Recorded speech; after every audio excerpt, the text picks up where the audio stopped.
if you feel so inclined, we do channel memberships here. Thanks. I want to begin today by saying thank you to all of you who have messaged me asking after my welfare. I suppose the easiest way to make an exit from the gun industry, if one were so inclined, would be to upload a video saying that you were being audited by the ATF and then just simply never upload ever again. Reports of my death are greatly exaggerated. What do you mean you are audited by the ATF? Well, for those of you who aren't really in the know, I hold the designation of 0702 Federal Firearms License, and those of you who are more nomenclature based, that's the manufacturer's license with the special occupation tax stamp added to that. We'll get into that, the specifics of that here in a little bit. But when you obtain a federal firearms license, at the premises that the federal firearms license is homed, you relinquish a portion of your Fourth Amendment rights for enhanced privileges at that location. And what I mean by that is, unlike many of you, or I would say most of you, if the ATF shows up to your place, in most circumstances, you don't have to let them in. If they show up here, then I have to let them in. Now, to be completely clear and fair, most of the time, this is a scheduled thing, right? They have the capacity to do random spot checks, but particularly in situations like mine, that would be fairly impractical because I don't have a big retail storefront. My business model is not sales to the public. So they could do random spot checks, but the purpose of the audit is to actually accomplish the audit, not show up when businesses are shuttered. And when you've got hundreds of other locations that need to be inspected every year, then showing up when businesses are shuttered is probably not the most efficient way to get that done. Particularly my office where my license is under is out of the Columbus office, and that's like 2.5 hours from here. So driving out 2.5 hours to find out that, oh yeah, I'm actually not in the country, that would be and I wouldn't put it past the government to waste time in that way, but that would be a monumental waste of everybody's time. So in my experience, most of the time they are scheduled events. Today's video is brought to you by Mission First Tactical, and the guys, they have 2 discount codes prepped up for you guys. You can find those over at the affiliates page. The first one is for everything all the time, and then the other one is for all the closeouts. Things are getting ready to be discontinued. Some of that's going to be 50 or 60% off. So use those codes to great effect. Again, you can find them over at the affiliates page. Because I've gotten several questions about it, in fact, I think I saw one just the other day that I answered as far as how do you get a license like that. It's actually pretty easy on the onset. Now, maintaining it's a little bit more complicated, but you start out with the application, which is the Form 7, and then after you submit that application and pay the fee, they determine that you can have a federal firearms license there. The things that keep you from getting a federal firearms license are like city ordinances against like businesses and residences and stuff like that sort of thing. I've heard of instances where people have been denied, not because of a gun thing, but because of just like homeowners associations type crap. After that application is approved, you're going to have an initial site inspection where they're going to come out and take a look at the premises, make sure that it is a physical place and not some like open field or something like that. And then you're going to receive a mountain of regulatory education, we'll say. Now, here's the thing, what I would say about that is, and to give you a reference point, I'm post-secondarily educated. I consider myself to have a decent retention and absorption of knowledge rate. I was a chemist for 5 years out of college. There is a lot of information to be assimilated in a very short amount of time, to the point where I've been doing this for about 6 years now, and I still have stuff that I don't really know how to do. So there's a lot of stuff to know, and I can see where somebody could very easily screw some of this stuff up. In fact, I see mistakes in the business-to-business stuff on a regular basis. So it's not an easy thing to maintain compliance. Very easy is it to mess this up, not even intentionally.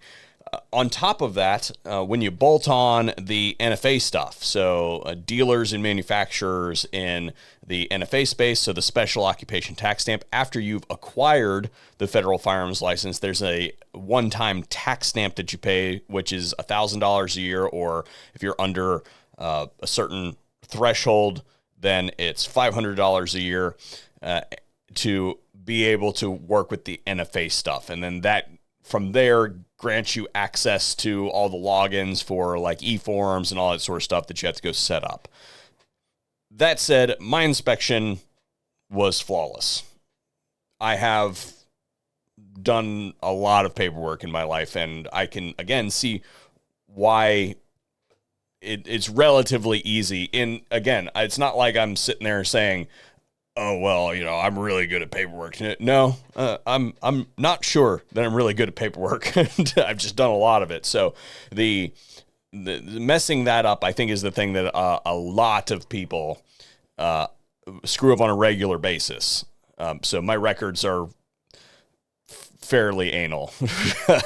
Oh, and I forgot, in order to be able to do that, this has to be under a business. You can apply for an FFL as an individual, but if you want to work with the NFA stuff, then you have to have an EIN. You can't do it as an individual.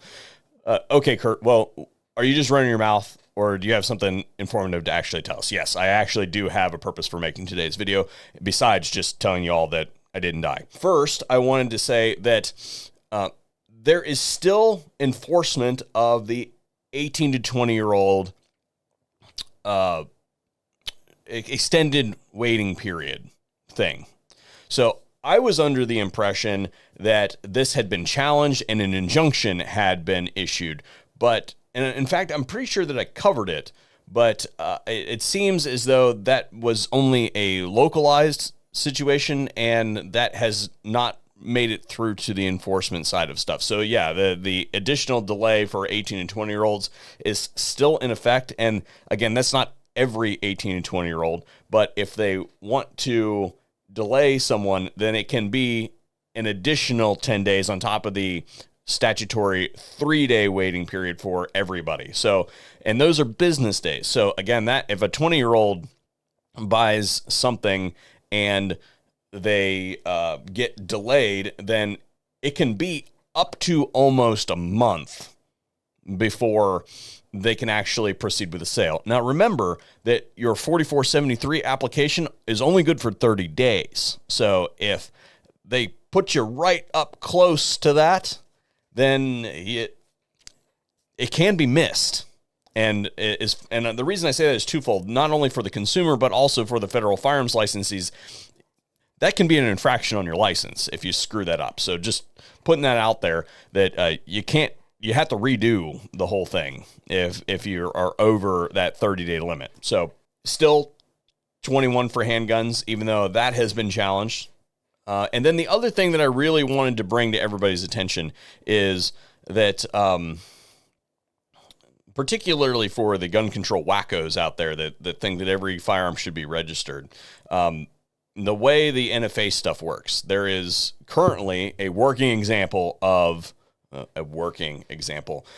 a gun registry and the NFA registry. And the way that is situated is it is a series of inventories at locations. So the NFA registry is basically like these items under this license, and this license is located at this premises. Right? That's how that whole thing works. And then there's also the private owner stuff as well. So the stuff that has been transferred out of the inventories and into public hands. That is not 100% accurate. And the concept that there are people out there that want to make this a thing for every single firearm in the United States is just absolutely ridiculous. We're talking about people who want to have registries for hundreds of millions of items. We're currently doing this at micro scale, literally micro scale when we're talking about NFA stuff, and we can't get it right. In fact, part of the audit process is an NFA reconciliation. So they're literally looking at what their system says that you have and what you physically have. And not even like any nefarious, like you're trying to get around the regulations or anything like that. No, what does the system that is supposed to be validated say is in your inventory and what is actually in your inventory? I have an item that is not listed in my inventory in the registry, but is physically at my premises, and I have an approved Form 3, which is the transfer form. In fact, the system says that it is approved for transfer, but it is not moved in the system over to me. And that's an item that was moved years ago. So what I'm saying is that the whole idea that you want to ramp the system up orders of magnitude and apply it to general consumer goods is impossible. It's not, it can't be done. Even today with the technology that we have, we're talking about bits of information. We're talking about date, serial number, make, model, caliber. We're talking an Excel spreadsheet that has to be taken down every Wednesday to shuffle around kilobytes of data for maintenance purposes. On top of that, we see the problems with like the NIC system, which is entirely unconstitutional, by the way. The only conclusion that you can really come to is that government is never really good at doing anything. And it's not like the everybody who works at the ATF is an activist wacko or an inept suck on society. My experience with everybody that I've interacted at the ATF is that these are regular folks doing a job. And for the most part, many of them are gun people.